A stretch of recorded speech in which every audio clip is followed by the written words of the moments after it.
Bonjour à tous et bienvenue dans une nouvelle vidéo. Si vous êtes nouveau sur la chaîne, je suis Elsa et je vous enseigne le français de manière authentique. Je poste une nouvelle vidéo tous les mercredis, donc je vous conseille de vous abonner à la chaîne pour ne pas rater de vidéos.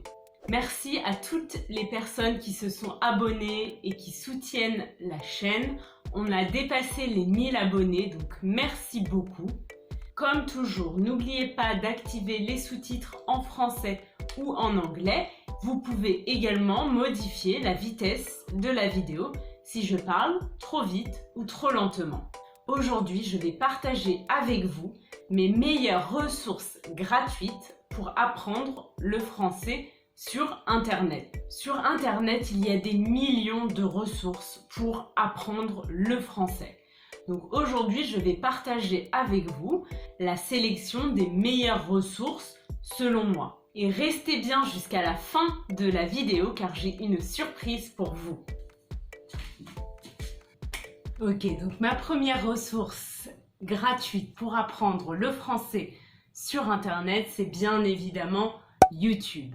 J'en ai déjà parlé, YouTube est un excellent moyen de progresser en langue. Je vous prépare une vidéo sur mes youtubeurs français préférés. Donc encore une fois, abonnez-vous à la chaîne pour ne pas rater cette vidéo. Un autre site pour apprendre et pratiquer le français avec des vidéos, c'est le site de TV5 Monde dédié à l'apprentissage du français. Le site se présente comme ceci.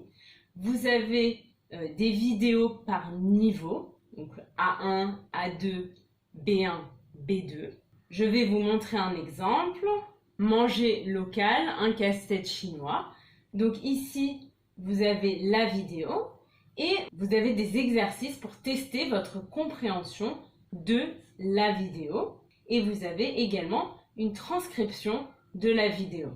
Ok, maintenant on va parler podcast. Les podcasts sont également une excellente ressource gratuite pour pratiquer votre compréhension du français. Donc ici, on a deux types de podcasts. On a des podcasts dédiés aux personnes apprenant le français et on a des podcasts pour les Français. Donc dans la première catégorie, dans la catégorie des podcasts dédiés aux personnes apprenant le français, les personnes vont parler plus lentement pour que vous puissiez comprendre. Donc, je vais vous présenter 3 podcasts pour les personnes apprenant le français, du plus facile au plus difficile.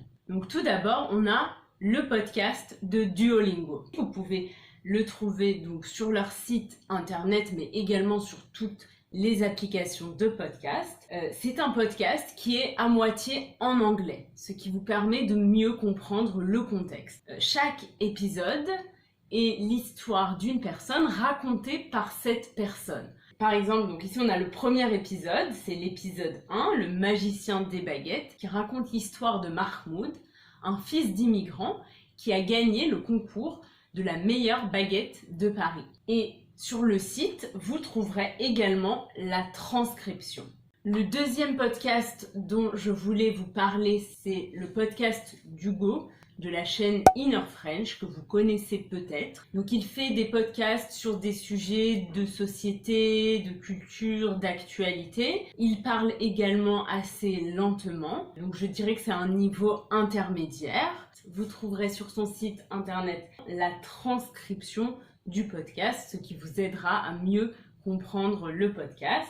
Un autre podcast que je vous conseille, c'est le podcast de RFI. RFI, c'est un site que je vous recommande. Donc, c'est un site avec beaucoup d'exercices, de quiz sur des extraits audio ou vidéo. Et je vous conseille en particulier le podcast Journal en français facile, qui va être un peu plus difficile. Il parle plus rapidement. C'est un podcast qui traite de l'actualité. Encore une fois, on trouve sur le site la transcription du podcast. Pourquoi je vous dis que c'est bien de voir le podcast et de l'écouter en même temps? Car c'est un excellent moyen de progresser en français et d'améliorer son vocabulaire et sa prononciation. Donc c'est vraiment quelque chose que je vous conseille. Donc les podcasts pour les Français, là il en existe des centaines, voire des milliers, sur tous les sujets possibles et imaginables. Donc après, ça va vraiment dépendre de vos centres d'intérêt. Ce que je peux vous conseiller, c'est d'aller sur le site de Slate. Vous trouverez sur ce site plein de podcasts sur des sujets différents. Je peux vous conseiller Transfert, qui est en fait un podcast sur des histoires de personnes comme vous et moi, qui racontent leurs secrets. Et c'est toujours assez intéressant et intriguant. Ok, donc maintenant, catégorie suivante, des ressources gratuites pour pratiquer la grammaire française. Donc ici, j'ai 2 sites à vous conseiller. Le premier site, c'est le site de Français Facile. Donc c'est un site sur lequel vous trouverez des exercices de grammaire. Vous pouvez chercher par exemple des exercices sur le subjonctif. Et donc ici, vous trouverez plein d'exercices sur le subjonctif. Donc on va essayer le premier. Donc vous aurez un rappel de grammaire et surtout vous aurez des exercices pour pratiquer. Un autre site que je vous conseille pour la grammaire, c'est le site de Lingola. Je trouve que leurs explications sont assez claires et surtout vous avez la possibilité de changer la langue du site, ce qui peut être assez pratique car la grammaire, parfois c'est mieux d'avoir les explications dans sa propre langue. Donc vous allez en bas, par exemple vous cliquez sur EN, donc anglais, et vous aurez ici donc les informations en anglais. Par exemple, vous voulez pratiquer le passé composé, vous aurez des explications et vous aurez toujours des exercices à la fin où vous pourrez pratiquer. Donc je trouve que c'est un bon site qui est assez clair et que j'aime bien utiliser. Ok, maintenant on passe à la catégorie dictionnaire et traducteur. Parce que c'est indispensable d'utiliser un traducteur quand vous apprenez une langue. Donc moi honnêtement j'aime utiliser Google Translate. Je trouve que les traductions sont assez bonnes. Un autre site que je peux vous conseiller c'est Word Référence qui a également des bonnes traduction. Un conseil que je peux vous donner, c'est que quand vous rencontrez un mot nouveau, ne vous contentez pas de chercher la traduction, mais regardez des exemples de phrases avec ce mot. Et pour cela, vous pouvez utiliser le site Reverso Context, qui est très bien. Donc vous pouvez choisir ici votre langue de traduction. Vous pouvez écrire ici votre mot en français, donc par exemple une poire. Et ici, je vais avoir plein d'exemples avec le mot poire. C'est très bien de voir comment utiliser un mot dans une phrase pour mieux retenir ce mot. Concernant la lecture, si vous voulez lire et pratiquer la lecture, je vous conseille un site qui s'appelle Un jour une actu, qui est en fait un site dédié aux enfants. Donc on a vraiment des articles sur des sujets variés, de la culture, des sciences, sur l'actualité. Donc par exemple, si on regarde cet article, pourquoi doit-on faire attention à ce qu'on mange? Là, vous voyez, vous avez un article et aussi, ce qui est bien, c'est que vous avez une vidéo avec l'article. Et une autre ressource que je peux vous conseiller, que j'ai découvert récemment, ça s'appelle The French Experiment. Ce sont des histoires pour enfants qui sont également accompagnées d'un fichier audio pour écouter l'histoire en même temps. Vous vous souvenez, je vous ai dit, c'est bien d'écouter et de lire en même temps. C'est assez bien et je vois que vous pouvez également afficher la traduction. Donc c'est assez sympa. Bon, j'espère que vous êtes encore là parce que j'ai une annonce à vous faire.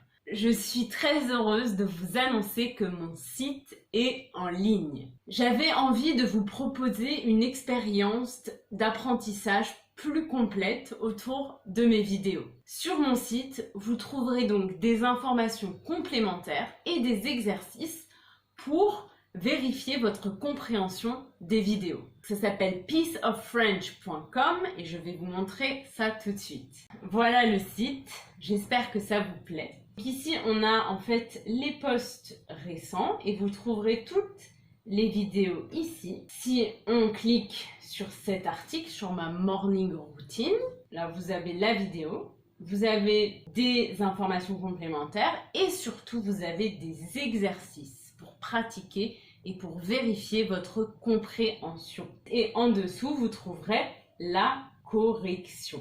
Donc j'espère que ça va vous plaire. Dites-moi en commentaire quelles ressources gratuites vous utilisez pour apprendre le français. Comme ça aidera aussi les autres. Si vous avez aimé la vidéo, vous pouvez liker la vidéo et vous abonner à la chaîne. Ça m'aide beaucoup. Et je vous dis à mercredi prochain pour une nouvelle vidéo.